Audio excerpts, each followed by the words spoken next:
And so this is the topic of today's video.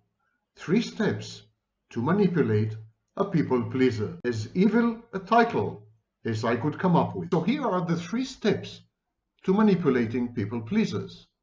All you have to do is this. Number 1, communicate your expectations, either overtly, explicitly, and verbally, or behaviorally with body language, micro expressions, and so on. Either way, make clear and make sure that the people pleaser has understood what is expected of him or her. Your expectations become the rule. Your expectations rule.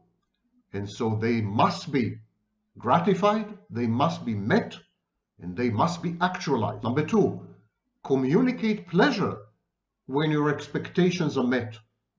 But don't overdo it. Always leave place for more. Render the process inexorable, unattainable. Be pleased, demonstrate that you're happy and content and gratified, but do it in a way that sows doubt in the people pleaser's mind whether he or she have done enough for you.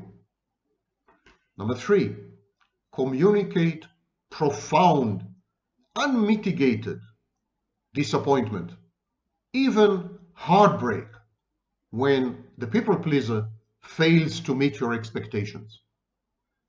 Whenever there's a gap between what you have wanted the people pleaser to do and what the people pleaser opted to do at the end, whenever there's such a gap, communicate to the people pleaser that you're so devastated, you're so sad, you're so sorry, you're so angry, you're so heartbroken even, that maybe, just maybe, you're on the verge of abandoning the people pleaser and rejecting the whole relationship. Do these 3 things with a people pleaser, and you will have found a lifelong servant, not to say slave, catering permanently to all your needs, selflessly, self-sacrificially, and without complaint. That is the popular part. Now, on to the psychodynamics and psychology of people pleasers a little more in depth.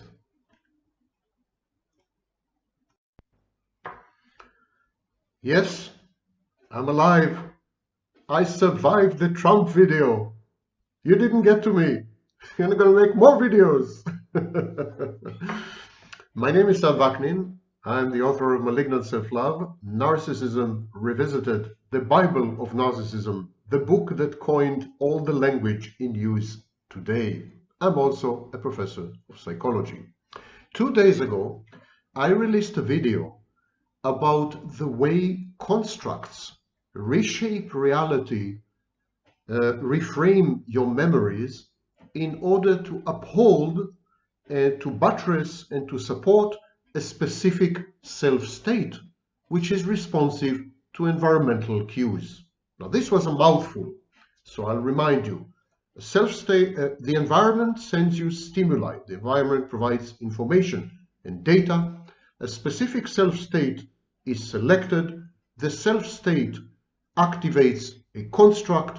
The construct interfaces with reality, gathers the information, filters it, reframes it in order to conform to the self-state, and then the construct also changes your memory. It kind of represses some memories, emphasizes other memories, creates a selective memory environment. So it alters the perception of reality, it alters your memories, and then it induces in you behaviors that tend to uphold the self-state. This is done via introjects. The introjects are internal voices in your head that send out a stream of automatic thoughts. The constructs activate, trigger specific introjects. Then the automatic thoughts shape your behavior, and you create in the environment, you generate specific outcomes. Your behavior has consequences. And these outcomes or consequences tend to support, to uphold, to prove right the self-state and its associated constellation of constructs. I recommend that you watch that video. There's a lot more there. It's a 1-hour video, one of my shortest. But many of you have written to me to ask, can you give us an example?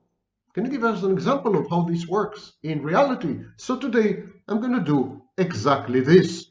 You are warned. Today I'm going to discuss how this mechanism works with people pleasers and with children, adults who had been parentified as children. And so these people have specific automatic thoughts. These automatic thoughts are at the core of the identity of people pleasers and formerly parentified children. What are these automatic thoughts? Well, here they are. Number one, my happiness is always at someone else's expense. I call it the zero-sum automatic thought. If you're happy, someone else is unhappy. Your happiness is someone else's sacrifice. Your contentment, your joy, your cheer is someone else's distress or burden. So there's a zero-sum game. If you love people, if you like people, if you want to please people, if you feel that you are someone's mother or someone's daddy figure, you are going to withhold your happiness. You're going to suppress your joy and cheer and contentment in order not to inflict undue burdens, sacrifices, and unhappiness on your nearest and dearest. That is automatic thought number one, and it comes from an introject or a group of introjects, possibly, for example, a harsh, critical mother, or a withholding, absent mother, or a selfish, essentially dead mother mentally. Okay, the second automatic thought at the core of people-pleasing and formerly parentified children is, I have to earn my happiness. I don't deserve happiness. I have to work hard for it. I have to justify it. I have to demonstrate that happiness is my due. Happiness is not an ambient thing. Happiness is not something that everyone around me should strive to provide me for. Happiness is not something I should pursue, because if I pursue happiness, it is at someone else's expense. Happiness is hard work. So these people identify happiness with tasks, with assignments, with labor. The busier they are, the more difficult life is, the more onerous the tasks, the more they have to do, the happier they feel.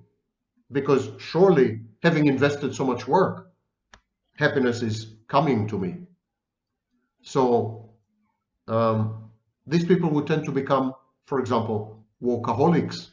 They would tend to develop addictions, a variety of addictions. Addiction is perceived by the addict as work. You ask any junkie, and he will tell you how much work there is in securing the drug and then using the drug and so on and so forth. Addiction involves ceremonies, routines.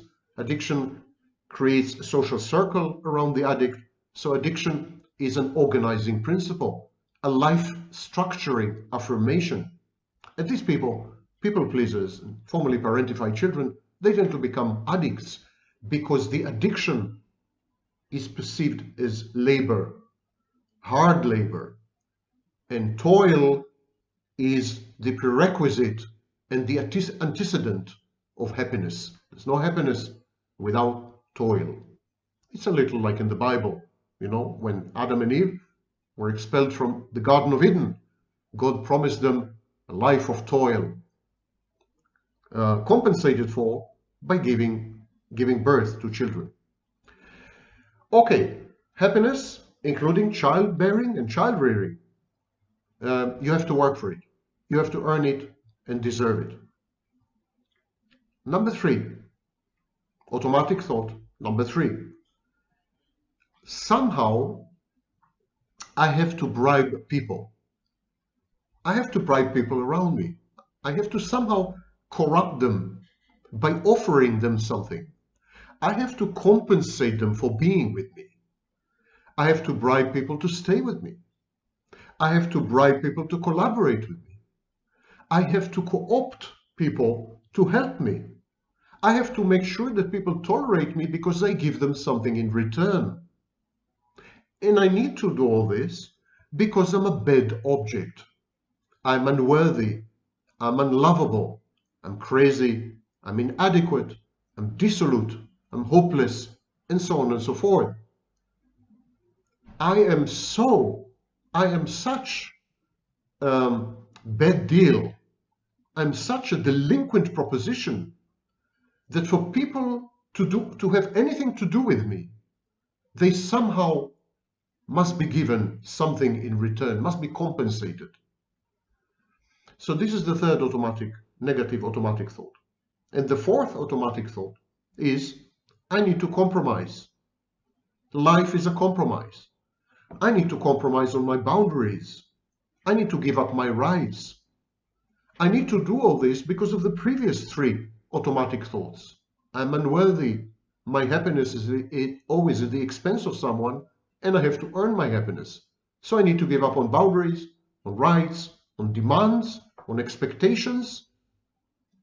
I can't force myself on the environment. I need to minimize myself.